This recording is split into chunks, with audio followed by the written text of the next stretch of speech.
Hi friends, welcome to Cricket 360. ரொம்ப நாள் கழிச்சு ஒரு வீடியோ பண்றேன். IPL match between Mumbai Indians and Punjab Kings பத்தி தான் இந்த வீடியோ.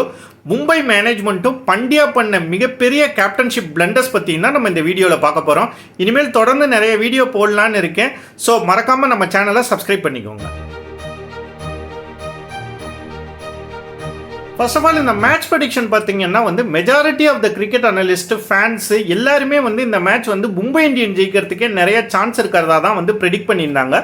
காரணம் என்னதான் பஞ்சாப் கிங்ஸ் மும்பை இந்தியன்ஸை விட பாயிண்ட்ஸ் டேபிளில் ஃபஸ்ட்டு முடிச்சிருந்தாலும் மும்பை 4th தான் முடிச்சிருந்தாங்க. பட் இருப்பினும் குவாலிஃபையர் 1ல் அண்டர் ப்ரெஷர் பஞ்சாப் கிங்ஸ் ரொம்ப ஸ்ட்ரகிள் பண்ணாங்க. At the same time Mumbai இந்தியன்ஸோட பிளே ஆஃப் எக்ஸ்பீரியன்ஸ் எப்போதுமே பிளே ஆஃப்ஸ் வந்தால் லைக் அண்ட் ஆஸ்திரேலியன் டீம் மாதிரி மும்பை இந்தியன்ஸ் பர்ஃபார்ம் பண்ணும் அப்படிங்கிறது தான் எல்லாரோடைய எதிர்பார்ப்பு. இதனால் நிறைய பேர் இந்த மேட்ச் பார்த்தீங்கன்னா மும்பை இந்தியன் ஜெயிக்கும் தான் சொல்லி ப்ரெடிக்ட் பண்ணியிருந்தாங்க. பட் அதற்கு நேர்மாறாக இந்த மேட்ச் அமைஞ்சுது. டாஸ் ஜெயிச்சு பஞ்சாப் கிங்ஸ் பார்த்தீங்கன்னா சேசிங் எடுத்தாங்க. அதையே நிறைய பேர் தப்பான முடிவு அப்படின்னு சொன்னாங்க. காரணம் என்னன்னு பார்த்தீங்கன்னா அகமதாபாத் பிச்சில் ஜென்ரலி ஃபர்ஸ்ட் பேட்டிங் பண்ணுற டீம் தான் நிறைய மேட்சஸ் ஜெயிச்சிருக்காங்க. ஆல்சோ மும்பை இந்தியன்ஸும் 203 ரன் ஸ்கோர் பண்ணிட்டாங்க ஃபர்ஸ்ட் இன்னிங்ஸில். ஸ்லோவர் பால்ஸ்லாம் கொஞ்சம் அடிக்க கஷ்டமாக இருந்தது. ஸோ இதை வச்சு இது ரொம்ப பெரிய ஸ்கோர், இதை பஞ்சாப்னால சேஸ் பண்ண முடியாது அப்படின்னு சொல்லி நிறைய பேர் ப்ரெடிக்ட் பண்ணாங்க. பட் இங்கிலீஷ் கமெண்ட்ரியில் பார்த்தீங்கன்னா தொடர்ந்து சொல்லிக்கிட்டே இருந்தாங்க இந்த ஸ்கோர் ஒரு 10 ரன்ஸ் 15 ரன் ஷாட்னு. அதுக்கான காரணம் என்னதான் அந்த ஸ்லோ பவுன்சஸ் எஃபெக்டிவாக இருந்தாலும் ரொம்ப நேரம் மழை பெஞ்சதுனால கவர்ஸ் இருந்துச்சு பிச்சில். ஸோ அதனால் கொஞ்சம் அந்த ஸ்லோவர் பால்ஸ் எஃபெக்டிவாக இருந்தது. பட் போக போக அது பேட்டிங்க்கு ரொம்ப சாதகமாக தான் இருக்கும். அதை தான் நம்ம செகண்ட் ஹாஃப்லையும் பார்த்தோம். பட் அதையும் மீறி 203ங்கிறது ரொம்ப பெரிய ஸ்கோர் தான். பட் இந்த மேட்சை பஞ்சாப்க்கு கிஃப்ட் பண்ணது கண்டிப்பாக ஹர்திக் பாண்டியானே சொல்லலாம். அவர் பண்ண தப்புகளை இப்போ நம்ம பார்ப்போம். ஃபஸ்ட்டு தப்பு பார்த்தீங்கன்னா ஹர்திக் பாண்டியா பேட்டிங் பண்ண போகும்போது மும்பை இந்தியன்ஸ் 14 ஓவர்ஸ்க்கு 140 for 3ன்னு இருந்தாங்க. அவர் வந்த உடனேவே திலக் வர்மா விக்கெட்டை விட்டார். ஸோ 140 for 4ன்னு இருந்தது 14 ஓவர்ஸில்.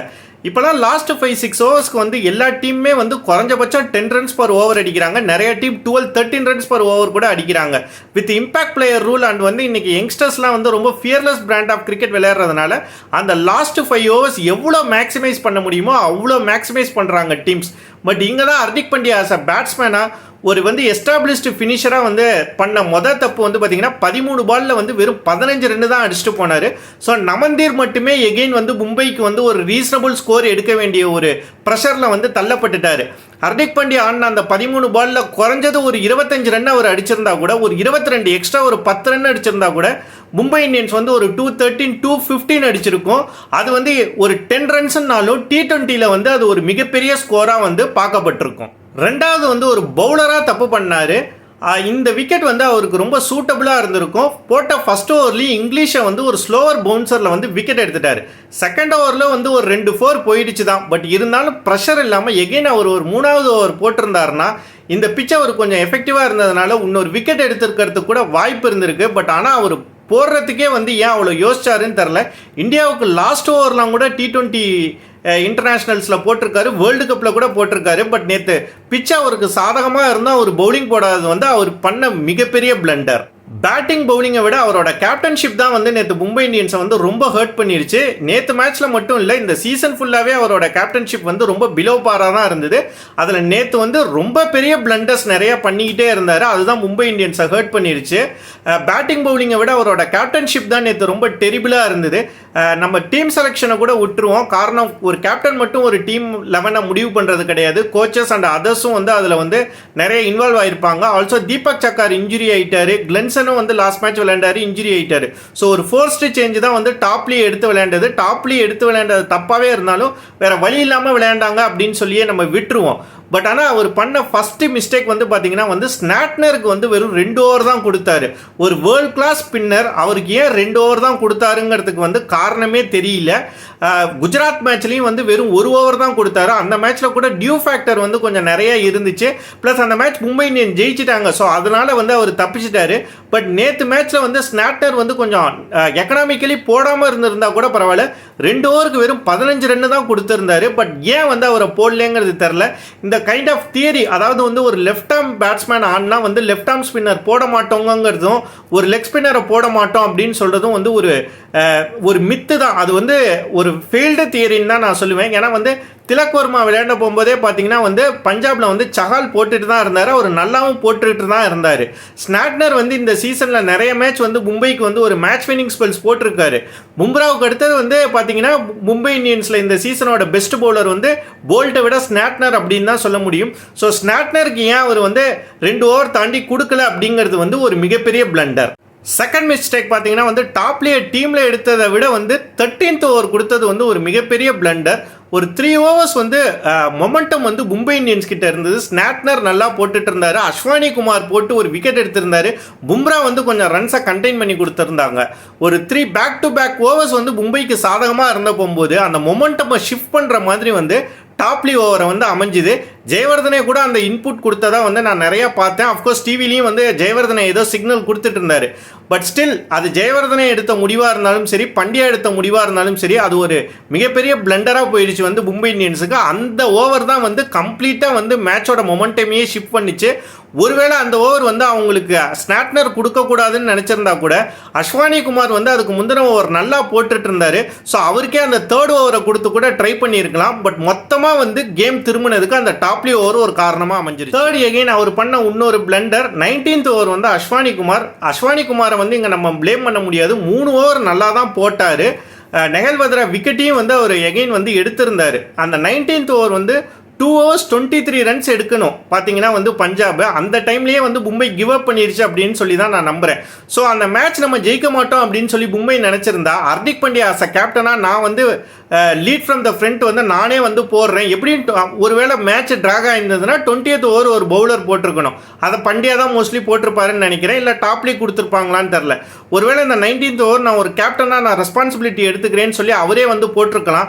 ஒருவேளை ஒரு 7 ரன்ஸ் 8 ரன்ஸ் தான் கொடுத்துருக்காருன்னா லாஸ்ட் ஓவர் 15 ரன்ஸ் அடிக்கணும்னு இருந்திருந்தா பேட்டிங் டீமுக்கும் ஒரு ஈக்குவலான ப்ரெஷர் இருந்திருக்கும். பட் இங்கே வந்து ஒரு இன்எக்ஸ்பீரியன்ஸ் அஸ்வானி குமாரை போட்டு ரொம்ப ஈஸியாக 26 ரன்ஸ் வந்து அந்த ஓவரில் வந்து ஸ்ரேயாஸ் ஐயர் அடிச்சுட்டு போயிட்டார். இல்லை பண்டியாவே போடலன்னாலும் அந்த ஓவரை வந்து ஸ்னாட்னருக்கு கொடுத்துருக்கலாம். 2 ஓவர் தான் போட்டிருந்தாரு. ஒருவேளை ஸ்னாட்னர் போட்டு வந்து மேட்சே தோத்துருந்தாலும் ஓகே நம்ம ஒரு ரிஸ்க் எடுத்தோம் அப்படின்னு சொல்லி வந்து ஒரு கேம்பிள் பண்ணுறோம். ஏன்னா வந்து சாம்பியன்ஸ் ட்ராஃபி ஃபைனலில் கூட பார்த்தீங்கன்னா ஸ்ரேயாஸ் ஐயர் வந்து கொஞ்சம் வந்து ஸ்னாட்னருக்கு வந்து ஸ்ட்ரகிள் பண்ணார். ஆல்சோ ஸ்டாயினிஸ்லாம் வந்து எடுத்தவொடனே ஸ்பின்னர் அடிக்கிறேன்னு சொல்லி அவுட் ஆகக்கூடிய ஒரு பிளேயர் தான். ஸோ அந்த ஒரு ரிஸ்க் அண்ட் கேம்பிளை எடுத்து பார்த்து ஒருவேளை அது கிளிக் ஆகிருந்தால் கூட மேட்ச் வந்து மும்பைக்கு திரும்பி இருக்கிறதுக்கு சான்சஸ் இருக்குது. சான்ஸ் ரொம்ப கம்மியாக இருந்ததுனால அந்த ரிஸ்க் அவர் எடுத்திருக்கலாம். ஒரு கேப்டனாக அங்கேயும் வந்து அவர் தவறு செஞ்சுட்டார். சரி, பவுலிங் ரொட்டேஷன் தான் இப்படி பண்ணுறாருன்னு பார்த்தா ஃபீல்ட் பிளேஸ்மெண்ட்ஸும் வந்து ரொம்ப டெரிபிளாக தான் இருந்தது. ஸ்னாட்னருக்கு எகெயின்ஸ்ட்னு நினைக்கிறேன். நெஹல் வத்ரா வந்து லெக் சைட் டீப் பாயிண்ட்டுக்கு ஒரு ஷாட் அடித்தார். பவுண்டரி லைனில் நின்று இருந்தாங்கன்னா கரெக்டாக கேட்ச் ஆகிருக்கும். பட் ஒரு 3 பாயிண்ட் முன்னாடி நின்னார் நமந்தீர். ஏன் வந்து அவரை கொஞ்சம் வந்து உள்ளே கொண்டு வந்து நிறுத்தியிருந்தாருன்னு வந்து தெரியல. அந்த கேட்சும் வந்து மிஸ் ஆகிடுச்சு. ஒருவேளை அந்த இடத்துல கேட்ச் கொடுத்துருந்தா இந்த மேட்ச் வந்து மும்பை ஜெயிக்கிறதுக்கு கூட நிறைய வாய்ப்பு இருந்திருக்கு.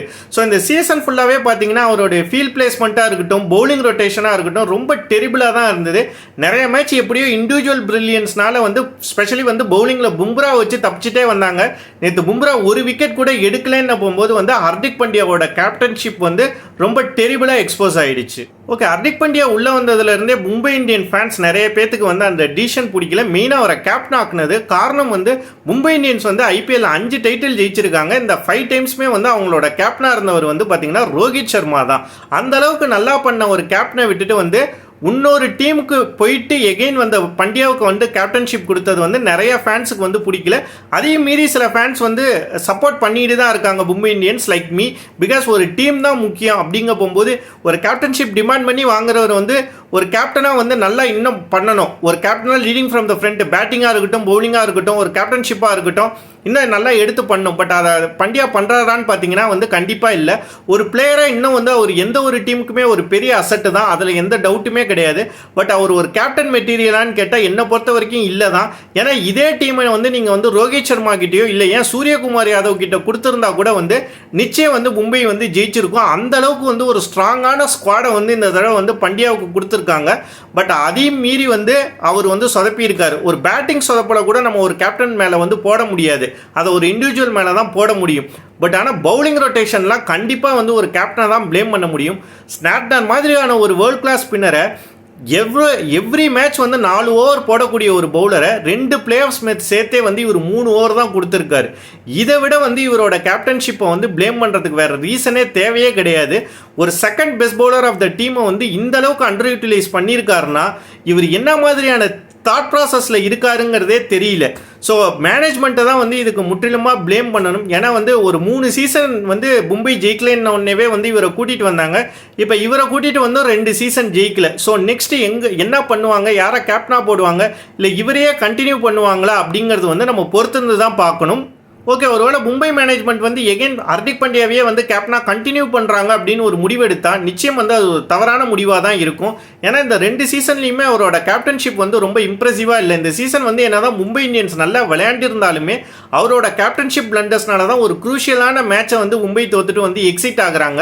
ஒரு கேப்டனாக வந்து அவருக்கு வந்து ஐ லீட் ஃப்ரம் த ஃப்ரண்ட் அப்படிங்கிற ஒரு அட்டிடியூட் வந்து அவருக்கு இல்லை. பி வித் வந்து பவுலிங் ஆர் பேட்டிங் ரெண்டுலேயுமே வந்து ரொம்ப பயப்படுறாரு. ஒருவேளை லாஸ்ட் இயர் வந்து அவருக்கு எகென்ஸ்டாக நிறைய ட்ரால்ஸ் வந்துச்சு அந்த கேப்டன்ஷிப் சேஞ்சினால. ஓன் க்ரௌடே வந்து பூலாம் பண்ணாங்க. ஸோ அதனால் வந்து எங்கே அவர் பவுலிங் போட்டு ஒருவேளை தோத்துட்டா நம்மளை நிறைய ஹேட் பண்ண ஆரம்பிச்சிருவாங்களோங்கிற ஒரு பயமாக என்னங்கிறது தெரில.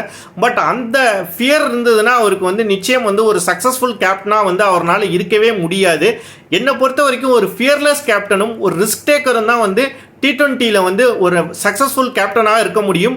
ஒரு fearless brand of cricket and வந்து ரிஸ்க் எடுக்கக்கூடிய ஒரு டீம் தான் வந்து சக்ஸஸ்ஃபுல் டீமாக இருக்க முடியும். இவர் வந்து ரொம்ப சேஃபாக தான் வந்து மோஸ்ட் ஆஃப் த கேம்ஸ் வந்து கேப்டன் பண்ணுறாரு.